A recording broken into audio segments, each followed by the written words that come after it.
Good evening, everyone, and welcome to our event for tonight, Bill C-10 and How Will It Affect Your Digital Freedom. James, without further ado, I'll hand it off to you. Great. Thanks, Mark, and thanks for everybody who is taking the time to come out tonight. It's a great privilege to have one of my great colleagues on tonight, Rachael Harder. Rachel's the MP for Lethbridge, and she's taken on this Bill C-10, which has been quite controversial. Shouldn't have been controversial, but it's certainly become controversial. And she's really been taking the government to task on how ineffective this potential bill is. And we've been working hard to try and make sure that we get a bill that's crafted right. So without further ado, Rachael, give us an idea why this bill is such a mess.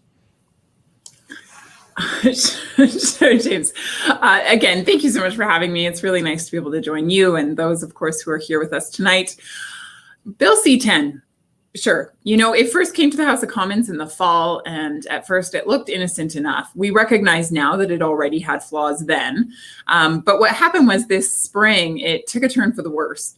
And by that, what I mean is there was a clause within it, clause 4.1, that originally protected the content that people might post online, your content, my content, your uncle's content, anyone else who might post content.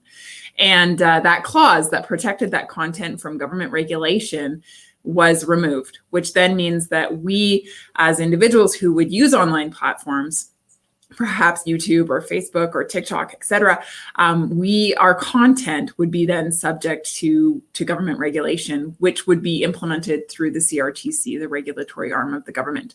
The reason why this is a problem is because it is a direct infringement on our freedom of speech, because ultimately what we say, what we express online will be censored by the government. So what the main issue out of the gate, Rachael, if I remember correctly, was that there was a very specific clause that was in the bill that would ensure that your personal content would not be effective in the bill. And then they removed that out of the bill. And the claim was, oh, don't worry, it's covered in other areas and it's covered under the Charter of Rights. And, you know, and you've had plenty of experts that have weighed in on this. Michael Geese, for example, who say, no, that's not the case whatsoever.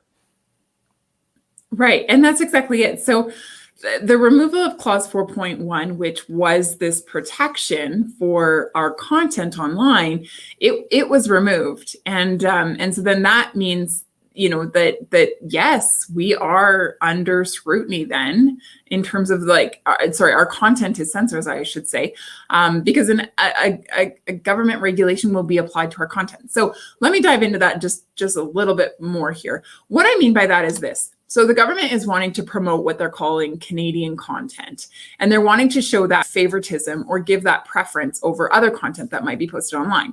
So essentially what they would have to do is work through the CRTC, this regulatory arm, to basically implement an internet czar. And the internet czar would go around and look at all our posts and determine, oh, that's a 10 out of 10 on Canadian content. We'll bump that one up. And oh, that's a 4 out of 10. Bump that one down. Put it on page 26. Make that hard to discover. And you know, I'm making fun of it a little bit. I'm making light of the situation, but this is actually what is going to happen is they will have to put some sort of instrument in place to go around and measure the posts that are online, the things that are being put there, and determine just how Canadian it is. If it's super Canadian, it gets to stay and be bumped up. If it's not so Canadian, it gets bumped down, which means that it's less discoverable. The impact that this will have on us as Canadians obviously is huge because it censors our information, the things that we're expressing online, but it also censors the information that we might be able to access. So, you know, for example, I might want to go online and look up information having to do with how to change a bicycle chain. Well, it doesn't matter how Canadian it is, whether it's a 10 out of 10 or a 4 out of 10. I just want to know how to change a bicycle chain.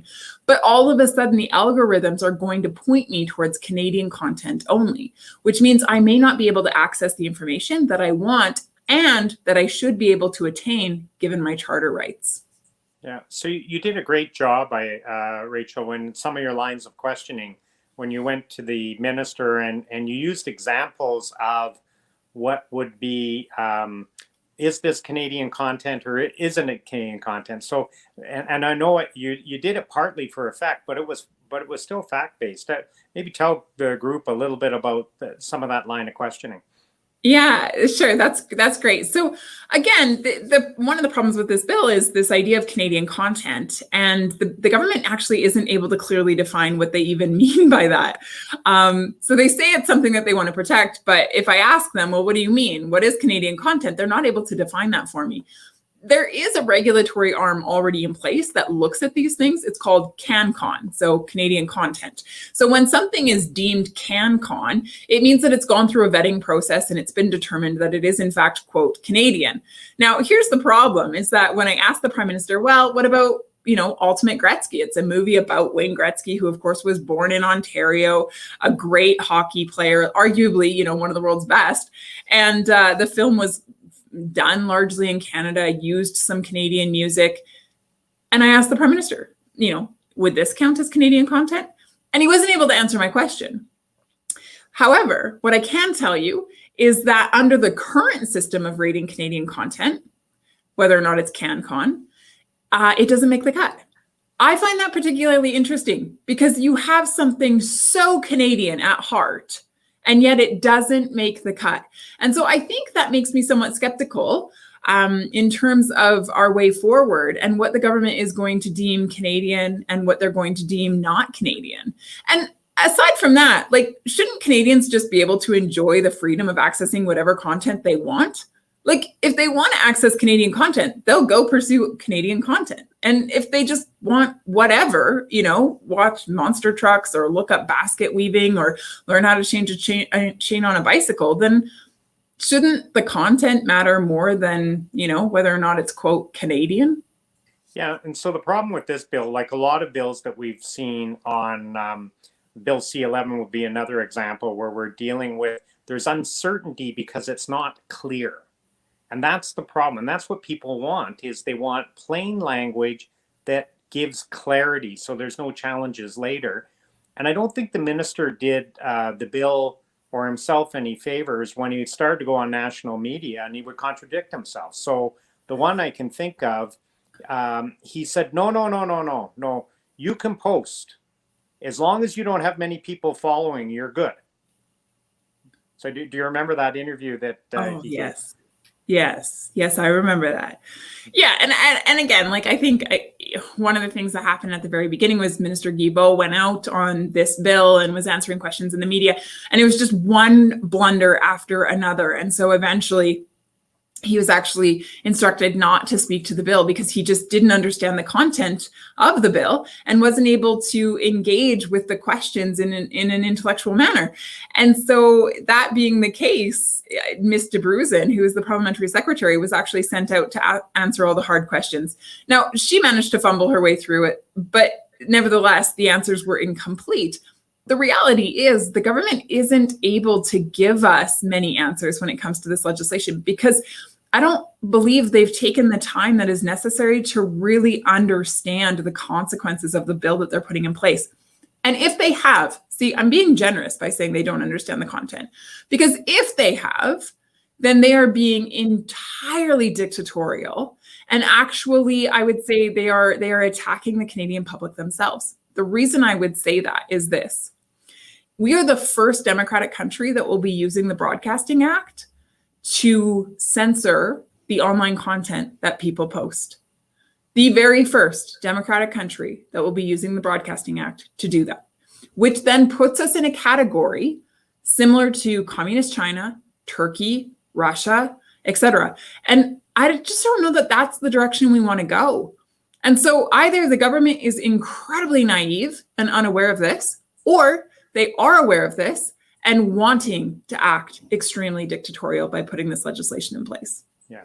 So to be clear for people, and so that they understand this, it's not that we're opposed to the idea of large-scale providers paying their fair share. That's not what this is about to us. We actually understand that they should pay tax, and there should be a level playing field on that. That's not what this is about. That's not what we're protesting about. That our issue is with your rights and the individual's rights within this act. That's exactly it, James. And I'm so glad that you're clarifying that for our audience, because I do feel that is an important point to make. The Liberals want to make this about large streaming companies and creating an equal playing field, as if, these companies aren't paying their fair share. That statement is half true.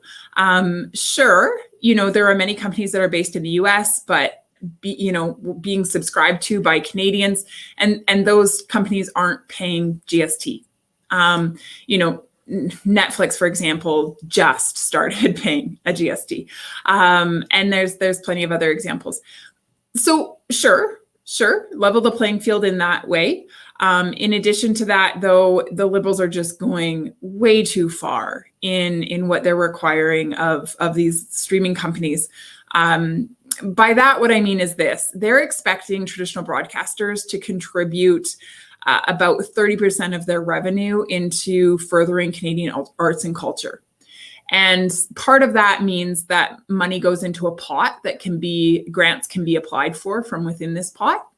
But some of that is simply, money going right back into that company for further development of Canadian content. So it's basically just rotating money. You rotate it out the door, you rotate it back in the door. It's going right back into the same pot. When the government applies Bill C-10 to non-traditional streamers, such as Crave, YouTube, Netflix, etc., that 30% of revenue that they're going to be taking off the top is going to actually be a full 30% that is then put into government coffers. And those streaming companies will not have access to the same grants or privileges that these other traditional broadcasters currently have access to. So make no mistake, this isn't actually leveling the playing field. This will actually put non-traditional broadcasters or non-traditional streaming companies at a significant disadvantage. And what it'll do is it'll stifle the Netflixes of the world, let's say, that are already pouring tens of millions of dollars into Canadian content creation. And, rather than praising them for what they're doing or applauding them for what they're doing or celebrating the incredible content that they're already creating, the government is turning them into the devil. It's wrong. Yeah. Shouldn't we just an aside to that, shouldn't content or Canadian content be on the basis of people want it, people are going to watch it, and, I use the term, bums in the seats, that you should be developing. I'm proud of Canadian content. Like, I think we've got some great producers. We've got content providers that are competing internationally. But when we start to tax them, which is effectively what this is doing, and telling them exactly what they have to produce, then the chances are that you're going to narrow their ability to be competitive against the other studios and the other jurisdictions that are providing content. Yeah, that's exactly it. That's exactly it. So, we have great shows like Schitt's Creek, let's say, to show off our Canadianness, which is amazing. It's so cool. And, and so you have Canadian content that exists within traditional broadcasters, or that's coming out of traditional broadcasting. But in addition to that, you have all of these non-traditional broadcasters that are existing, or non-traditional streamings. So in Canada, let's say, here's one example. We have over 25,000 creators who exist on YouTube who have created a name for themselves, so much so that they're able to earn an income of $100,000 or more per year. That's amazing. That's amazing. If you're making over $100,000 a year through your channel on YouTube, you are an incredibly talented individual and very entrepreneurial. So kudos to you. So then the government comes along and they say, no, you're not allowed to succeed on this platform. You must be punished. And so then they start to repeal any sort of benefit or advantage that you might have using this non-traditional means of gaining an audience. And because all in the name of creating a level playing field. In other words, these individuals who are coming up through non-traditional means will be punished for finding a new and innovative way of creating space for their talent, because the government instead wants to show favoritism or give privileges to those that come up through traditional broadcasters.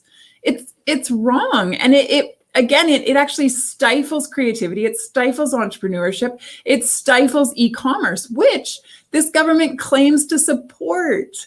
So the irony is thick.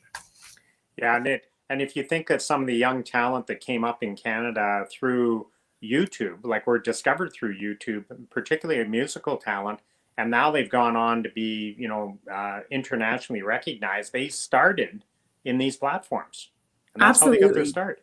Yeah, absolutely. So let's talk a little bit about what are we doing to try and get this fixed or stopped or talk. You've been working at committee level. We've been working in the House. We've been trying a variety of different tactics to try and get the government to listen, to give this better consideration, and listen to experts on the file. Yeah. So maybe, James, if I may, I'll just take one small step back and just kind of bring people into the process. Would that be appropriate? Yep, for sure. Okay. So sure. So committee, it was brought to what's called clause by clause at committee, the bill was brought into clause by clause at committee, starting this spring, about 2 months ago now. And during that process, that clause 4.1 that protected our online content was removed. And that is when everything started to blow up. And of course, we have legal experts and content experts who have been very outspoken on this. And they would go so far as to say Bill C-10 needs to be entirely scrapped, and a new bill needs to be drafted from the ground up. I would find myself, and I believe you would too, James, in alignment with that. And so there are those individuals, and they would say that, simply because they would say this is incredibly poorly drafted legislation. And most importantly, they would express that they're very concerned about protecting our charter rights, particularly to be the right to freely express ourselves.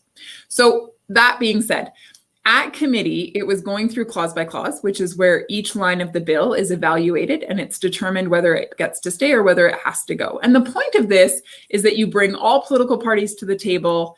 The bill is examined thoroughly, and you want to produce, in an ideal world, you want to produce the strongest piece of legislation possible.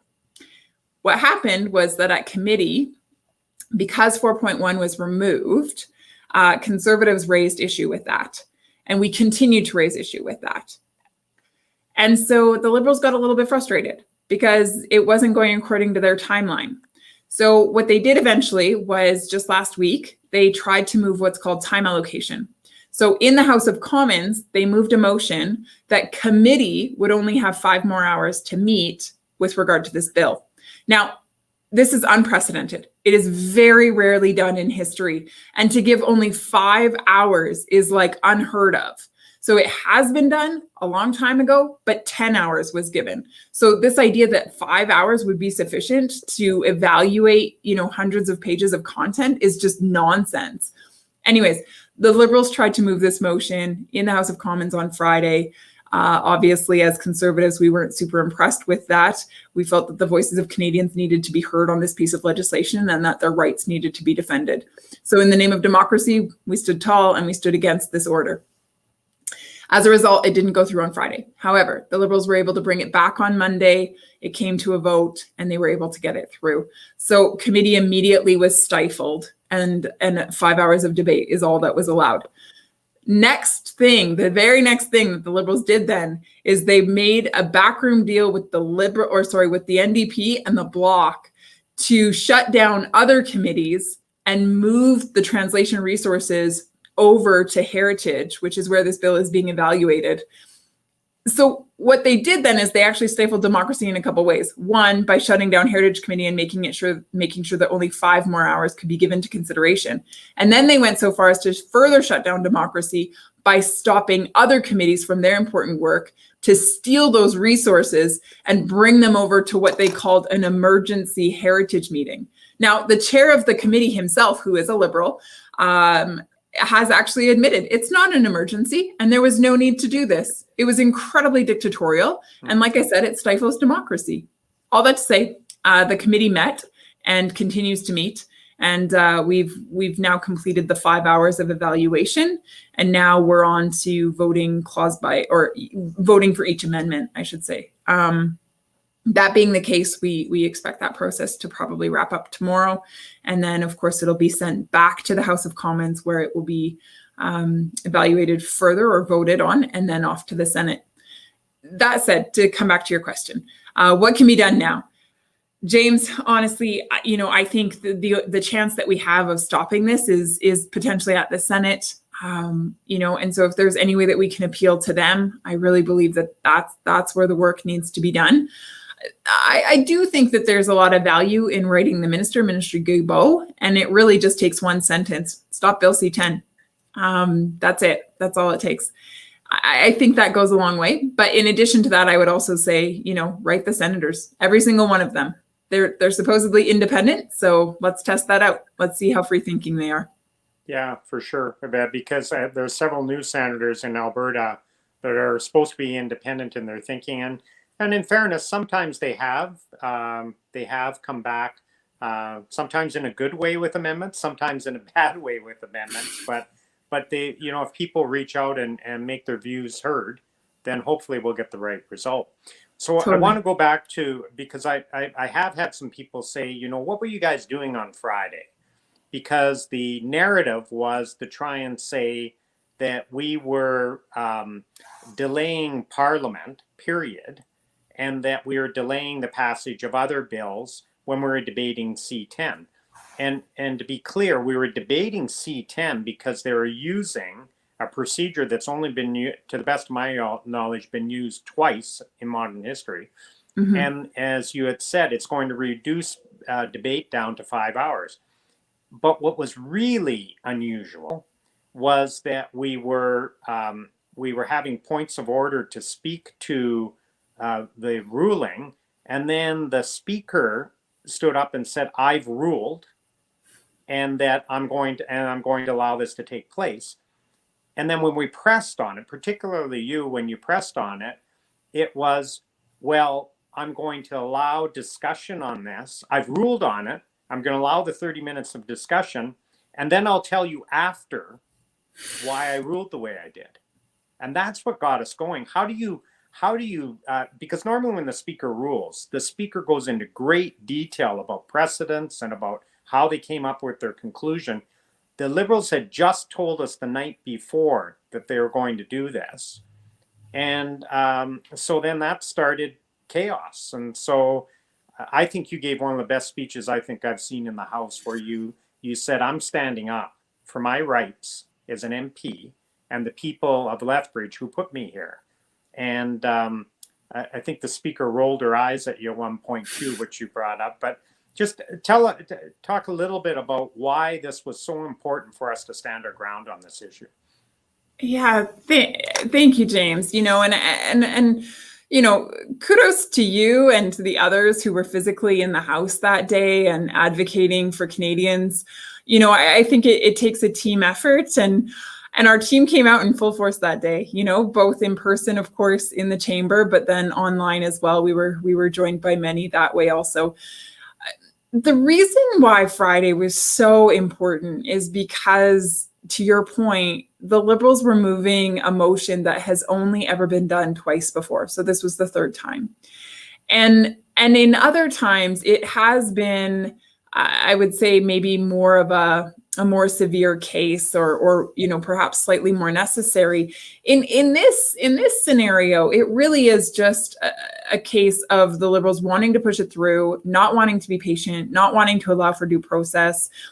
Really, it was a gag order. That's really what happened. It was the application of a gag order.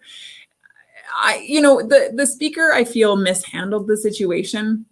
She really should have pushed the pause button and sought an opinion from the clerks at the table. And then she should have come back to the House and told us whether or not the motion was admissible. And then she should have told us, to what extent she would be hearing from the floor. She really mishandled the situation from the very beginning, because as soon as the Liberals put the motion on the floor for consideration, I rose on a point of order because I didn't feel that their motion was admissible. The speaker should have immediately heard me without any problem. Instead, she rolled her eyes at me, made a bit of a face, and then ignored me. And it wasn't until I insisted on having her attention that she finally called on me, and I was able to deliver my point of order. At that point in time, she wasn't willing to hear anything else. And she said that she had already made up her mind and she was moving forward. Well, of course, there were many other points to be made, and those members have the right to have their voices heard. And she refused. And it wasn't until we created quite the ruckus that she was finally willing to hear, a number of voices. It was at that point in time then that I rose for a second time to raise a point of order with regard to her rolling her eyes at me and ignoring us as Conservatives, because I felt it was inappropriate. And not just inappropriate for those of us who were in the chamber, but actually more importantly, it was inappropriate because it was ignoring the voices of Canadians. Because when we stand in that place, we're not standing as our own person. We're actually standing on behalf of those who have elected us to be there and to advocate on their behalf. And so when she rolled her eyes at me, she rolled her eyes at 120,000 individuals from Lethbridge who have sent me there.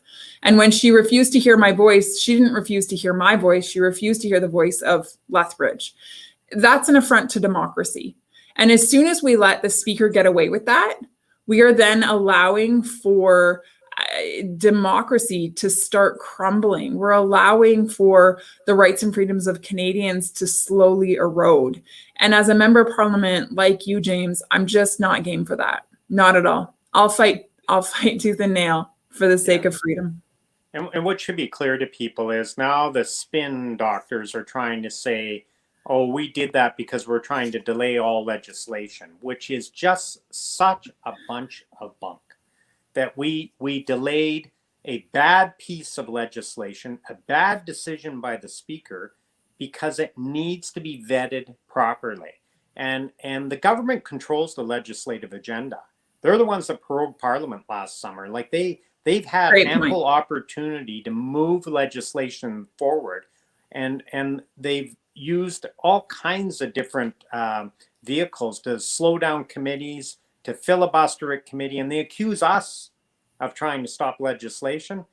As someone that's new to politics, I roll my eyes. I'm going, you got to be kidding me. I've had to watch this nonsense. I've had to watch it at committee, and if you do the process properly, legislation will get passed. But this is a case of they just tried to ramrod something through that isn't well crafted. That's exactly it. And so that, and I think, one of the Liberal members tried to spin it, towards a number of members in our House who, laughed at one point about another matter. I can't remember exactly what it was actually, but, something a little bit funny had happened in the House. Something was being said, and these things happen. And so, there were a couple of members who had a little bit of a chuckle, and, and immediately the Liberal member, it may have included you, James. And so immediately, Mr. Gerritsen, the Liberal member from across the way, he starts putting that out there for the media and the social media world to see, accusing those individuals of stalling on other important legislation and, maybe laughing inappropriately at other things. That's just not true. This was about protecting the freedom of Canadians. This was about Bill C-10. It was not about anything other than that. And so it was just incredibly disingenuine for the Liberals to try to spin it in a different direction.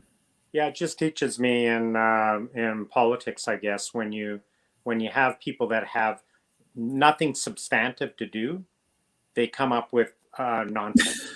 And to me, it's incredibly frustrating because I actually think Parliament is a serious place for serious people. Yeah, I had a chuckle over one of our colleagues I got a kick out of his sort of debate with the speaker. It was really a debate with the speaker, but the point was that we were doing what was right and what's right for our constituents. So totally. We've got a few questions here that Rachael, people had emailed in. So I'm going to fire a few at you here, and then Mark, if there's any that come up online, we'll gladly deal with those as well. So there's a question someone asked a pretty specific question here. I have a Facebook site known as Chatham History. We post photos and stories about the history of Chatham, Ontario. We have 4,500 members. There is no cost to belong or to post material. Chatham History has no revenue. Will there be taxes? Will there be license fees? Will Chatham History be subject to any regulation from the CRTC?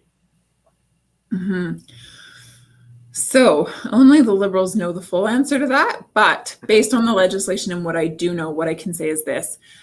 Essentially, what this bill would do is it would pass off regulation to the CRTC, so an arm of the government, and it would be their job to implement a system to deal with these things. So would you be taxed? I'm unsure. The CRTC will have to determine what that grid looks like. So will it be based on, the amount of revenue that you generate, and then at X dollars, you have to start paying taxes? Will it be based on X number of followers? Once you reach that, you'll be, you'll have to pay taxes. We're unsure. That hasn't been clarified. Will there be license fees? There is a good potential that there would be, because if those same rules that currently apply to traditional broadcasters are then applied to those, on non-traditional streaming platforms, then yes, there would be license fees. And then, would you be subject to the CRTC? Yes, that's exactly it. This bill brings all online content under the regulatory arm called the CRTC. They will regulate the internet. That is crazy. That's crazy. Quite frightening.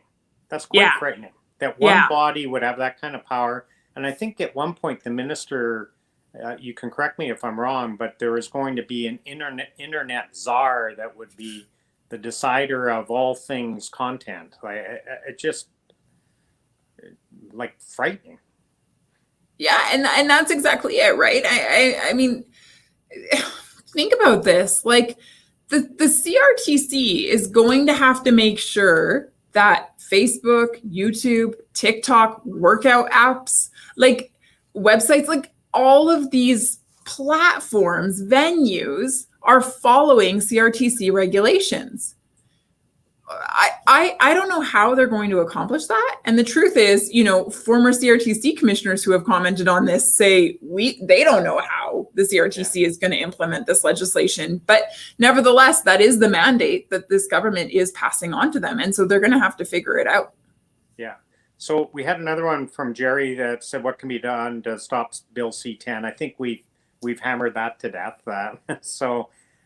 From Jordan, what effect will this have on smaller streaming platforms that have content from other countries? CRTC has said they won't have to pay under a certain amount of revenue. Will it still affect them? Right. Again, so platforms from other countries could potentially be impacted. I mean, that's part of the purpose, I guess, of this legislation, is that these streaming companies that come out of the US but function here in Canada would have to, quote, pay their fair share.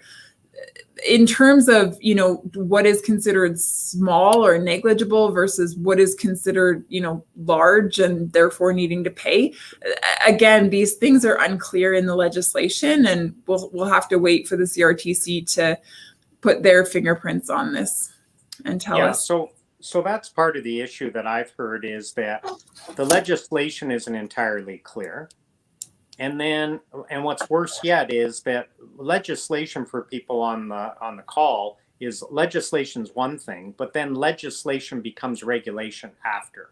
Exactly. So whatever the governing body is, they will take what they interpret the legislation as, and then they will take that to build the regulations. Exactly. And if the legislation's unclear, then I suspect the regulation will be plenty unclear. That's exactly it. I mean, the clearer the government can be, the clearer the CRTC can be. Yeah.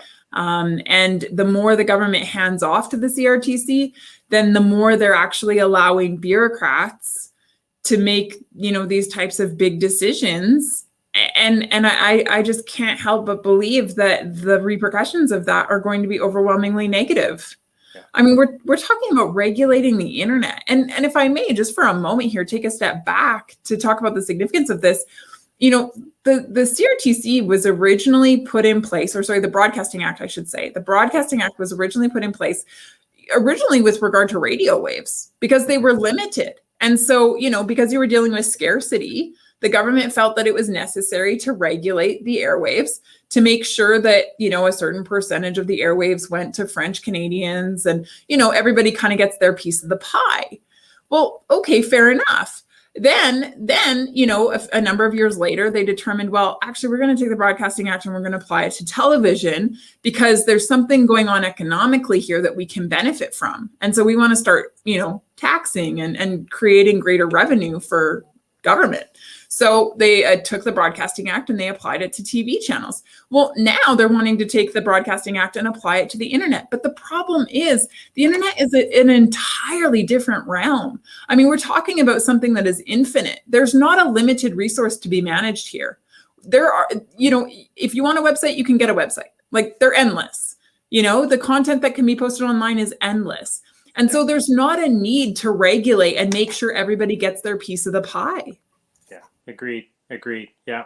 So Mark tells me we have lots of interest on Facebook with lots of questions. So be worried. Yes. So Mark, what do we have on Facebook that people are asking? All right. So the first question we have here is from Ariel. Is there a version of the bill that Conservatives would support, i.e. a bill that excluded individual content creators from CRTC scrutiny? I'll let Rachel start and then I'll give my opinion. All right, here we go. Look, in my estimation, having spent significant time with this piece of legislation at this point, I would say no. There's not a version of Bill C-10 that I could support. And the reason for that is because at the crux of the bill is this point that the Broadcasting Act is going to be applied to the internet. And I don't feel that that's appropriate. And so, if the point is to ask large streaming companies to contribute a portion of their revenue to the generation of Canadian content, fine, so be it. But you don't need this piece of legislation to do that. That is a very simple legislative change and can be accomplished, I think quite easily. But yeah, to try to apply the Broadcasting Act to the internet is wrong. And then, of course, there is the issue of free speech, which, again, even if that was fixed, you're still dealing with the Broadcasting Act being applied to the internet. So no, I couldn't support this bill in its current way, nor could I support it if it was changed. It just needs to be done away with and restart. Yeah, and I'd say that experts have weighed in on this that have far more experience than I would have in this field, have suggested that this bill needs to be scrapped and they need to start from scratch. And I also think that when in legislation, and I'll go to a different bill, Bill C-69, which is very familiar to Albertans. We call it the No Pipelines Bill. When it was, and I wasn't in Parliament, but when Parliament, when that bill came forward and it became heavily amended, by the time if you write something and you start to modify it so many times, it's a great point. It doesn't even resemble what it was in the first place, and it's usually then subject to even more interpretation. So why not do it right the first place? And that's where I would weigh in on it. That let's get it right. Let's study it properly. I know there's some urgency that people are concerned about the large providers paying. You could deal with that under a separate issue. I think that we could get that dealt with in short order, but let's make sure people's rights and freedoms are respected when we do a piece of legislation. What else we got there, Mark? Okay, so we have another question from Mark. Great name, by the way. What effect will this have on independent media sources? I guess it depends, on size, scope.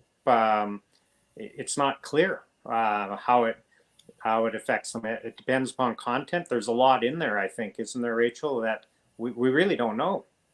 It'll affect them. I guess what effect? It'll have an effect. It's just not clear what it is. Yeah, I don't know that I can expand on that any further. I think we have a lot of questions around that. And again, there just really has not been clarity in terms of who's going to be counted and who's going to be able to escape the clause of this bill. Okay, Mark, what's next? Okay, next one, we got a question from Myron. Will Twitter be censored with Bill C-10? It's a platform, right? Yeah, so yes. Yes, and I guess I'll just present to those who are watching as well. Obviously, James would say yes, and I would say yes, but further to that, actually, the government's own documents would say yes. So we actually have an evaluation that was done by government officials, and they would say yes, Bill C-10 will be applied to Twitter and many other platforms. Yeah, Twitter, TikTok, Instagram, like platforms. It's going to apply. Yeah. So I'm going to go back to some of the pre-submitted ones, Rachel. Beth asks, what measures does the CRT have in place to ensure the content they fund is actually being watched? Or is it the content Canadians want? That's a great question. That's a great question. So the free marketeer in me says, if you want it, you'll buy it. And if you don't want it, you can't be forced to enjoy it. So, I think, look, there are many examples of fabulous Canadian content. I mentioned Schitt's Creek earlier. That's one example. But we have other great Canadians, Lily Singh, who's on YouTube, or we have Justin Bieber, who started posting his music as a kid in 2013 and then has, risen to starbom, not only in Canada, but around the world. Like we have one example after another of artists who have been incredibly successful, and and they're Canadian. So if they're able to make a go of it for themselves, does the government really need to get involved? I would be of the opinion that no, the government doesn't need to get involved. If someone has, an artistic skill or some sort of talent or viewpoint to offer that is of interest to viewers, they'll be able to make go of it very organically. And, and those who are particularly entrepreneurial or savvy within e-commerce, they'll skyrocket. They'll take off, no problem. So for the government to step in and suggest that, Canadian artists are hard done by and not able to make a go of it themselves, and therefore the government will step in and treat you like a victim and make it happen for you. Well, how patronizing can you be? Like, either you believe in your people and the things they're able to produce, or you don't. And I think this bill shows that this government actually has very little confidence in Canadians and their ability to be creative and innovative and entrepreneurial and express their talents and abilities in a way that is going to sell. And the government's wrong. Yeah, I look at it as I see a lot of this legislation or philosophy around the current government. Instead of looking at outcomes, like what are you trying to do? There's more, well, let's just plow more money at this, or let's put more money into this. An example would be in the whole innovation infrastructure. They're plowing more and more money into programs, and Canada's innovators have actually been falling down. So if we measure them against other jurisdictions, we're actually getting worse, but we're putting more money into it. Such a good point. Yeah, so shouldn't the measurement be a success? Like, shouldn't the measurement be about Canadian producers on how they're growing, how they're being wildly successful? Totally. And to Beth's question, or is the content that Canadians want? So if they're really good, then yeah, that's a great measurement, that they get more views, more hits, more viewers, more advertising. Like that's a fantastic thing. We should encourage that performance, not discourage it. Yeah. That's, James, you're hitting the nail on the head. You're hitting the nail on the head. It's great. Yeah. Well, I'm a big believer on everything should be on the basis of your goal, your outcomes, and measure back from that. But I'm not sure we see a lot of that. So we have Katie. How might this bill affect my job as a social media manager? Great question. Really good question. I guess I'm going to take a leap here. I'm guessing by social media manager, Katie means, managing the social media pages of maybe small startup companies or things like that. Yeah. Yeah, I think managing platforms and your interaction with platforms. Yeah. I mean, certainly, in time when this legislation is in full effect and the CRTC starts rolling out regulation, Katie, you're certainly going to need to be very familiar with that regulation and be able to abide by whatever scheme they put forward. Of course, at this point in time, I wouldn't be able to shed any further light on that. The only light I would shed is more regulation usually means more work. Yeah, that's a very good point. Pretty rarely, if the government decides to regulate something, they're going to make it easier for you. I've rarely seen that happen in government. So I suspect it'll have an effect. Yeah. Simone asks, what has been the response from Indigenous communities? Do they generally want protection for their content? Did that come up at committee at all, Rachel? It didn't come up at committee because, interestingly enough, James, we actually didn't take the time to hear from creators. We didn't take the time to hear from digital first artists, which is shame on the committee for not.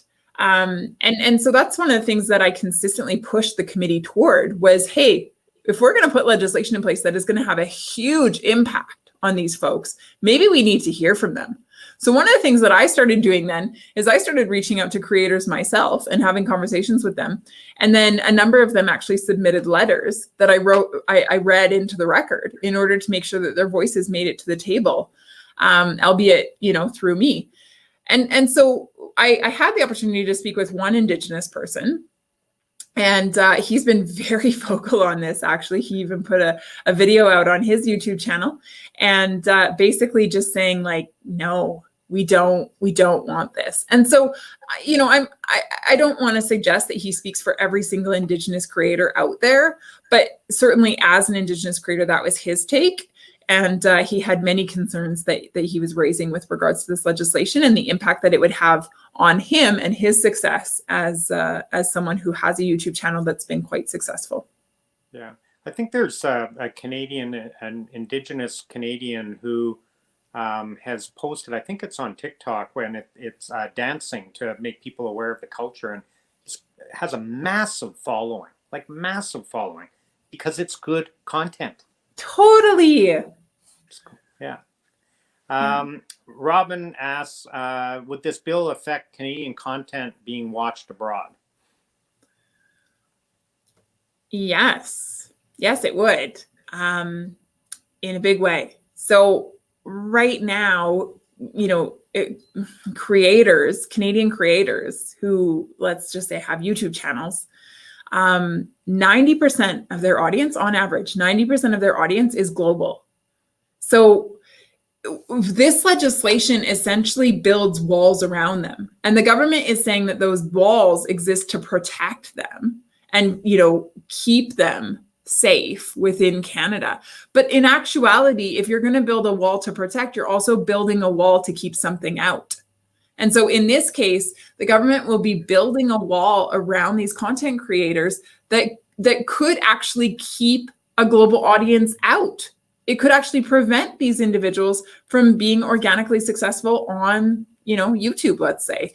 And so, yes, it would have an impact on the ability that others have to access your content, which means that, many Canadian creators are going to see a shrinking in terms of their ability to reach the world. So it's a great point, because I always look at this as, if you're a producer of something, whether it's a good, a service, you're talented, that you want to be able to expose your talent to a bigger marketplace. Canada is a relatively small market, 38 million people. I would think that you want to have the broad market, because that's the potential. So I think our great content producers, they should want to be able to not have anything that would restrict their ability to sell outside. 100%.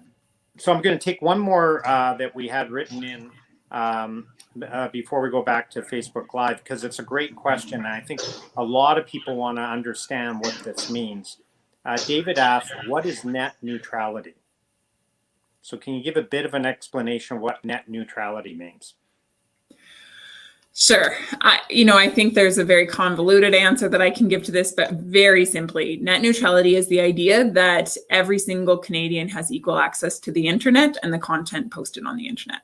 So equal access in the sense that, no matter who your broadcaster is, or no matter who your telecoms company is, your internet, one site isn't, given preference over another. Yeah.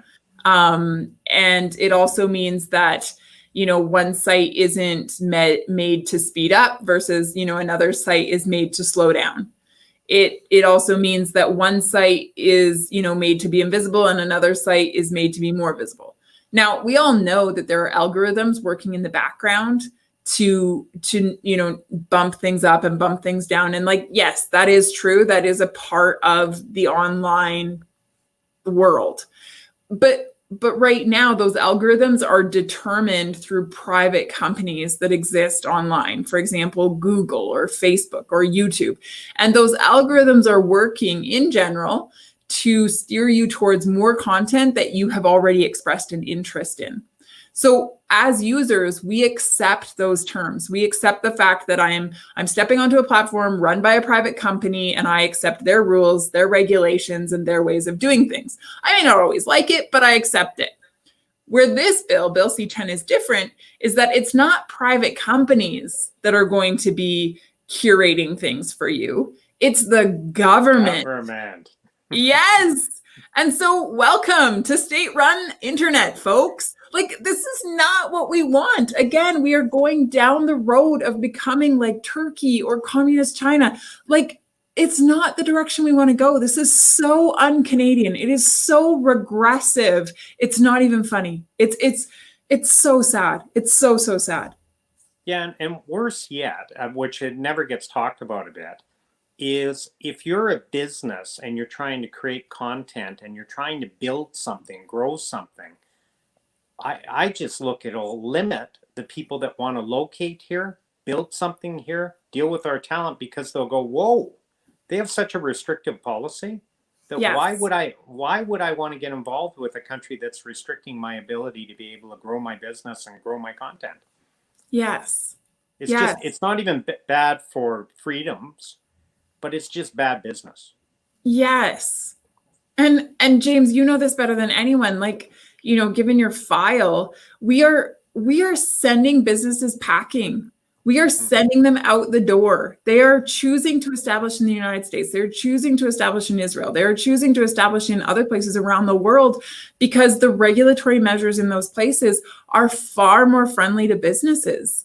Meanwhile, Canada, under this current Liberal government, just continues to pile on the regulatory measures, and it is costing us dearly. Yeah, and there's an example with Bill C-11, which is there's an equivalency test that's supposed to happen with the European legislation, and so I asked several times, on equivalency, and the government said, "Oh, we're pretty sure it's equivalence." So now experts are telling us, no, it's worse.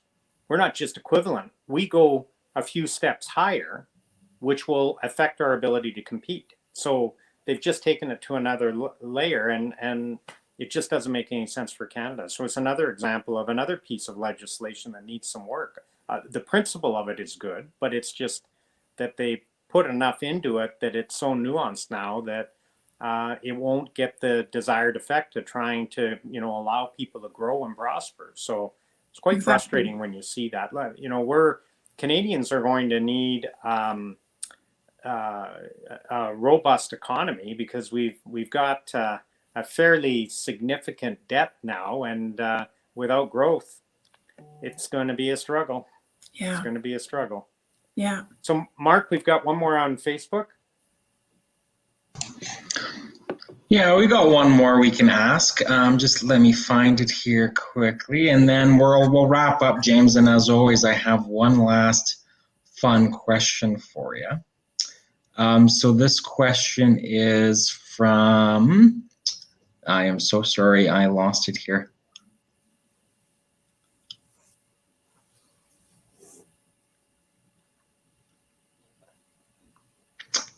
Okay, so this question is from Justin. Will a Canadian be able to watch their favorite American YouTubers if C-10 goes through?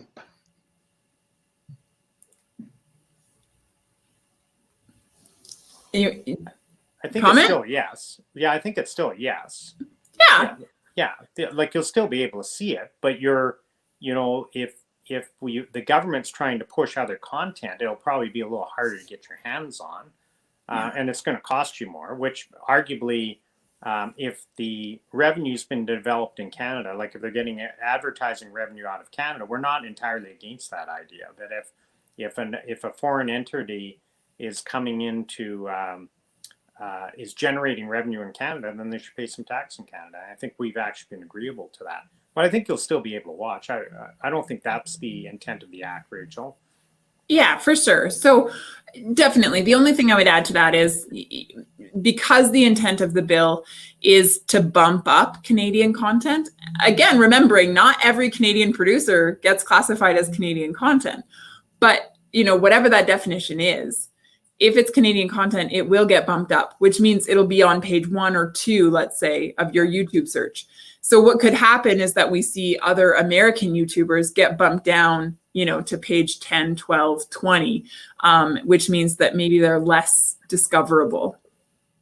Yeah. So before we go to our last fun question, there's one little piece that I wanted to, because we discussed it earlier, that when you take the example of Netflix, and we said, so Netflix is going to start paying GST. When I hear that and people go, good, they need to, and it levels the playing field. Get that, 100%. The consumer pays the GST. The company doesn't. They put it onto their price of their product and they charge you for the GST. So, albeit they should not be precluded from doing that, I get it. But ultimately, that what people often forget, there's only one taxpayer, and it's all of us. So, Yeah, no, I love it, James, right? Like that's exactly it. Is anytime we want to see greater cost put onto business, don't forget that's coming right back to you. It is getting passed on to the consumer. Yeah, exactly. Okay, Mark, we'll turn it back over to you for your usual frightening fun question. This one isn't that bad, I promise. So, what is the best piece of advice you've ever received? Guest goes first. The best piece of advice that I have ever received. Oh man. I feel like this is the type of time when you like pull out the advice, like, don't eat yellow snow or that kind of thing. Though, I suppose that is good advice. I'm going to go a little bit serious. Can I go a little bit serious? Sure. Yeah, absolutely. All right. Probably the best piece of advice that I got was when I was elected. I was told by a former member of Parliament who I look up to, a mentor of mine. And he said, Rachel, don't ever forget about your constituents. And most importantly, don't ever forget about your family and friends. Make sure you come back on weekends and make sure that you stay connected and that those people are allowed to ask you any and all questions they wish. And make sure you answer them honestly. And that stuck with me. And I'm, 5 years in, and it's been an incredible thrill to serve as the member of Parliament for Lethbridge. And I do my best to live by that word of advice. And I think it's allowed me to stay very connected to those I love and to the constituents that I serve. So I went super serious on that one, but it genuinely is probably the best word of advice that I've received. That's a fantastic answer. So, I've received all kinds of advice through my career, and I'm thankful for the mentors and people that have given me advice. But I think I come back to pieces that I've heard throughout my career is never, ever let what you do define you, that you should be defined upon how you behaved. So it's not, I never want to be defined by the job I did, whether it was when I was in construction or real estate or now in politics. What should define you is, were you a good dad? Were you a good husband? Were you a good family person?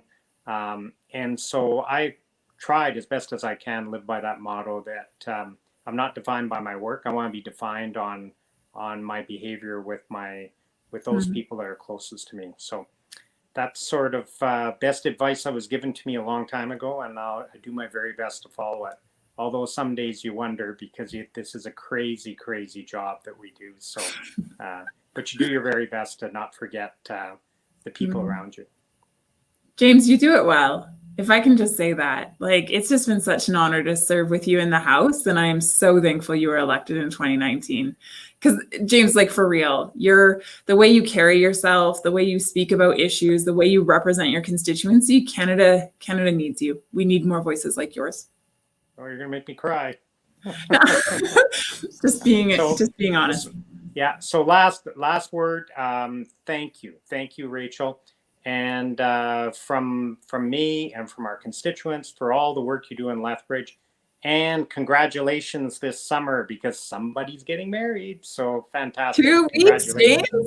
Hey, there you go, coming up fast. All right, thanks so much for coming out today, Rachel. We really appreciate it, and I hope everybody enjoyed having you out today.